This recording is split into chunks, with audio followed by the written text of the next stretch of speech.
session number 36. You will note, Mr. Speaker, hindi po niya ibinigay bilang annex yung order of business in section number 36. Ang kanya pong ipinakita ay yung journal number 36. Bakit po? Sapagkat hindi totoo na yung 4 na impeachment complaints were included in the order of business. Mr. President, I have a copy of the order of business session number 36. And I will deposit a copy to the Office of the Senate Secretary for everyone to see and examine for themselves kung talagang in-include nila sa order of business. Wala po. Saan po nila in-include? Doon sa journal. Iba po yung journal sa order of business. Alam po niyo kung bakit lang nalagay sa journal, Mr. Speaker? Idinagdag po nila as additional reference of business. That is not the requirement of the Constitution. Pwede po ba nating makita yung slide, ano sinasabi po ng Constitution?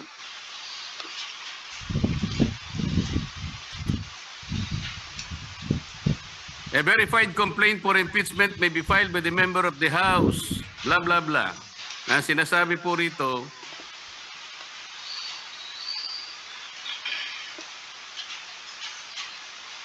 iba yun. Hindi po yun. Sorry po. Nakalagay po, in-include sa 10th session day. Yun po yung section number 36. Hindi po totoo yun. Ilang violations na po? Kanina po, in-archive po yung tatlong violations. Hindi po ni-refer sa Committee on Justice. Pangatlong violation. 6 na po. Ngayon sinasabi po, in-include po sa order of business. Hindi rin po. 3 violations na naman. 9 na po. At sabi po nila, yung session 36 is the 10th session. Hindi po. Bilangin po natin yung December 2. That was the date when the first complaint was filed, endorsed, and received by the Office of the Secretary General. December 2 is session number 26. Mr. President, bilangin po ninyo yung session number 26 up to session 36 na sinasabi ng Solicitor General. Yun po ang 11th session. That was not the 10th session. Ang 11th session is session number 35. Just for the record, Mr. Speaker. So ilang violation na po yan? Balikan po ninyo yung Rule 2 na nandyan po sa slide, Mr. Speaker. Ano po yung mode of initiating impeachment? Ganito po ang sinasabi ng rule of the House of Representatives. Impeachment shall be initiated by the filing and subsequent referral to the Committee of Justice. Ito po yung Sereno versus, Francisco versus House of Representatives. Verified complaint for impeachment filed by any member of the House of Representatives, i-refer po sa Committee on Justice. Verified complaint filed by any citizen upon a resolution endorsement by any member thereof, i-refer po sa Committee on Justice. A verified complaint or resolution impeachment filed by at least 1/3 of all members of the House, i-refer din po sa Committee on Justice. Bakit po ang ginawa nila nung makakuha sila ng higit sa 1/3, dali-dali po nilang tinransmit sa Senate? Ang pagkakala po nila, Mr. Speaker, sapagkat ang pinagbatayan po nila ay yung Rule 4 na kung saan in Section 14 sinasabi po endorsement of the complaint resolution to the Senate. Ang sinasabi lamang naman po noon, Sir President, ay yung pamamaraan kung paano po i-endorse yung impeachment complaint that was signed by 1/3 or even more members of the House of Representatives. Hindi naman po sinasabi doon na hindi na sa i-refer sa Committee on Justice. Bakit po nakalagay dito sa rule? Kailangan i-refer din siya sa Committee on Justice, but they never did. Mr. Speaker, Mr. President. So ilang violations na po ito? You cannot use Section 14 in isolation of Section 2. Hindi po pwede yun. Binigyan po ba ng discretion, Mr. President? Was the House given the discretion to select, to withhold and select from among the 4 impeachment complaints, which will be the the one to be transmitted in the Senate in derogation of the one-year ban rule. Wala po silang discretion. Kung sila po mismo ay hindi sumusunod sa tuntunin, bakit po ngayon ay napakarami pong nagsasalita na parang akala mo ang Supreme Court pa ang nagkasala, ang nagkamali. Samantalang ito po, napakasimple po ng tuntunin, hindi kailanman sinunod. Even the 10th session day na sinasabi nila, 11th session day nung ilagay po nila sa order of business, sabi nila. They never included them in the order of business. Wala. Nasa akin po yung kopya. Ano ba po ang pagkakamali? Mr. President, ipakita po natin yung last page ng impeachment complaint. Pakita po sa slide. Ayan po, Mr. President. Subscribed and verified before me.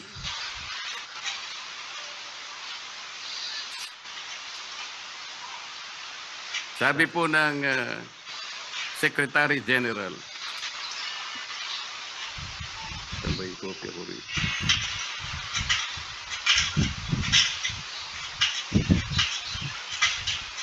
Subscribed and verified before me on this blank day of February 2025. Wala pa bundi? Ito po ba ang verification, Mr. President? Hindi po.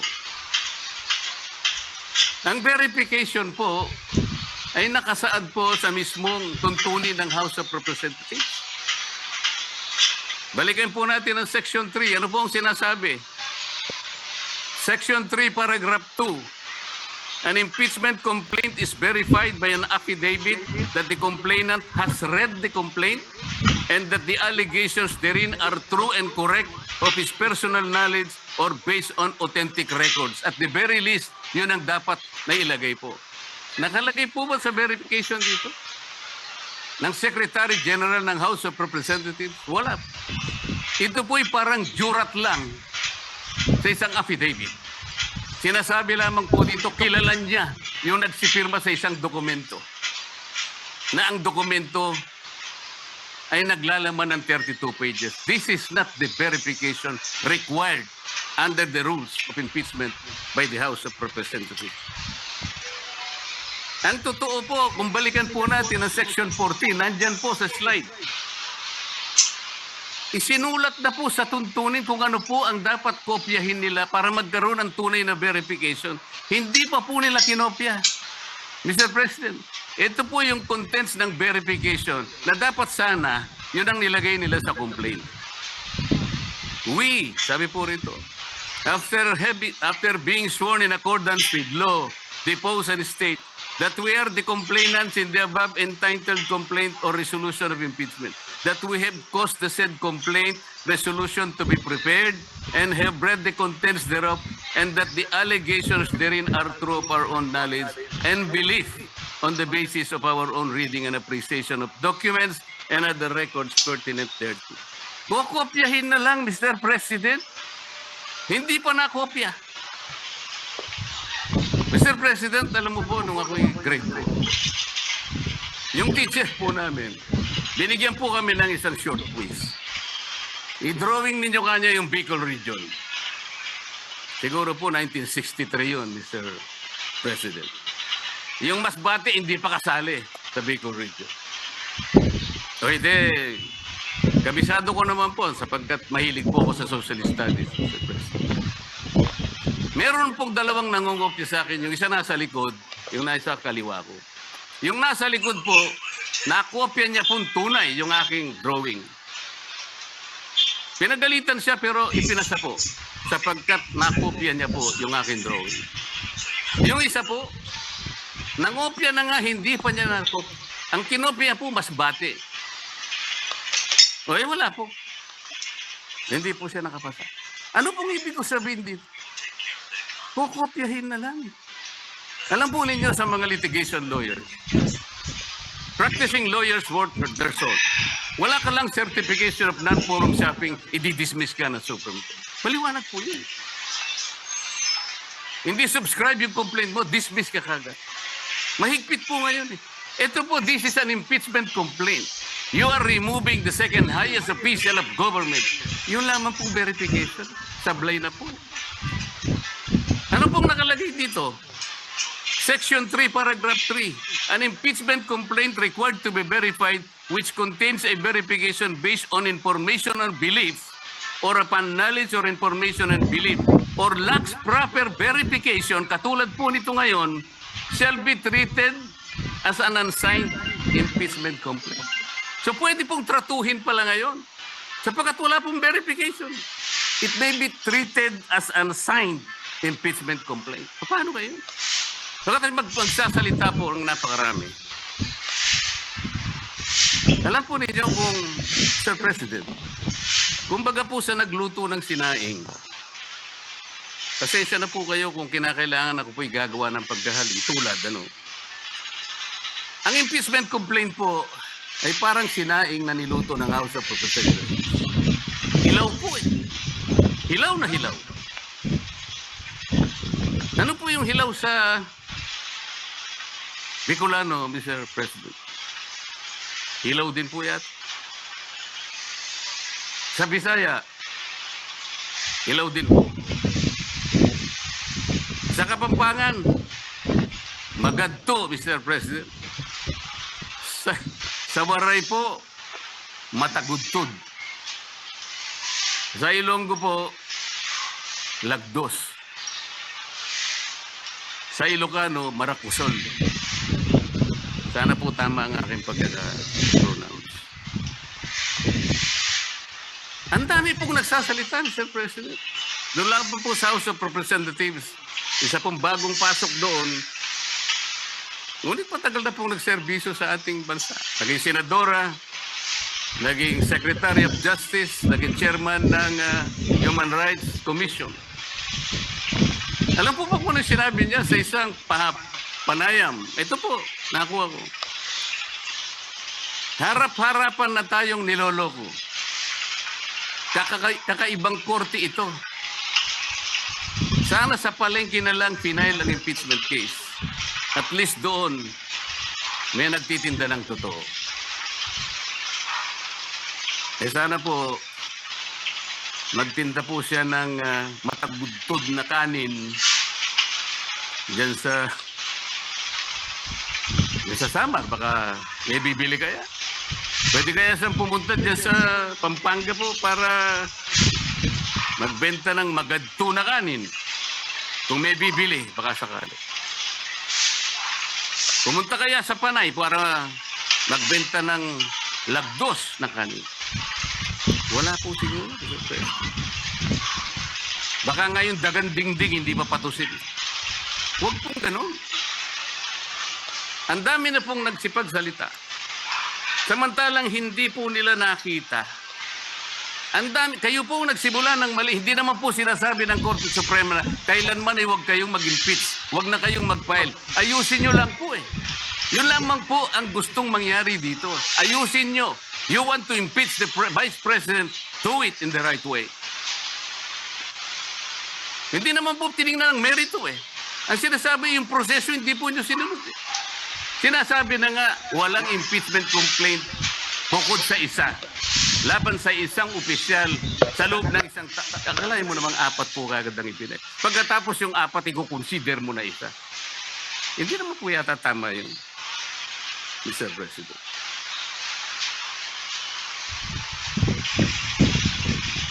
Mr. President, gusto ko pong basahin isang parte ng official statement of the Integrated Bar of the Philippines and the Supreme Court's decision in Duterte versus House of Representatives, August 1, 2025. And I quote, "Disagreement with the court's reasoning is neither unwelcome nor unexpected. Dissent is not foreign to a democracy. It is essential to its survival. But to incite public repudiation of its authority, or even just to call for its outright defiance, erodes the very foundation of the legal order. Such actions disturb the equilibrium of powers and imperil the integrity of our democratic institutions. especially when appropriate legal remedies remain available within the framework of our constitutional system. If every adverse ruling becomes an invitation to disobey, the law ceases to be a constraint on power and becomes its casualty. The Constitution does not require agreement. It demands adherence. Ang sinasabi po ng mga ibang kasama natin, magpapile pa naman ng motion for reconsideration. Bakit hindi natin hintayin? As I said, Mr. President, if you are a practicing lawyer worth your salt, you are confronted with the unanimous decision of the Supreme Court. In a firm voice, it says this is unconstitutional, void ab initio, violative of due process, and the Senate never acquired jurisdiction over this. And it is immediately executed. Parang sinasabi niya sa'yo, wala ka ng room mag-file dyan. Is anyone expecting that even one soul of the member of the Supreme Court will reverse himself? We cannot depend our action, Mr. President, on the fortunes of litigation. Naalala ko pa nga po doon sa kaso ng Francisco versus House of Representatives. The former Chief Justice, Renato Puno, in his separate concurring opinion, naalala ko po ang sabi niya, with the possibility of 2 impeachment complaints reaching the Senate, the good Chief Justice said that the Senate, in the exercise of its primary jurisdiction, can decide the question of whether or not the 1-year bar rule has been violated or not.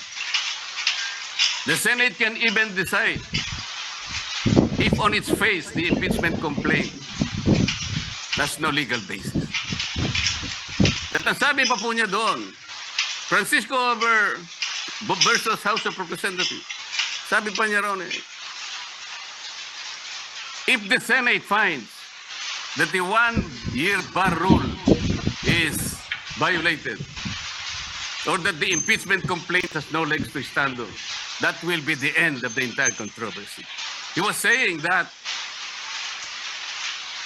let's give all the remedies available to the House and the Senate because of their primary jurisdiction. But when the case is ripe for judicial determination, it was the view of the former Chief Justice that the Supreme Court at that time, and only at that time, when it can speak with great moral authority in order to compel the loyalty, the respect, and the obedience of our people. Mr. President, when the Supreme Court negates the actions of a co-equal branch of government, it does not assert its superiority.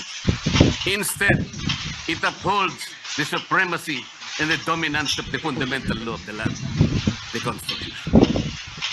And so the Supreme Court has already spoken.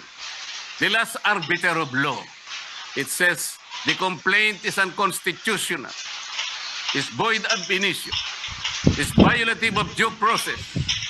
The Senate never acquired jurisdiction over this. It is immediately executory. On that note, Mr. President, I respectfully move that the impeachment complaint be dismissed. I so move, Mr. President.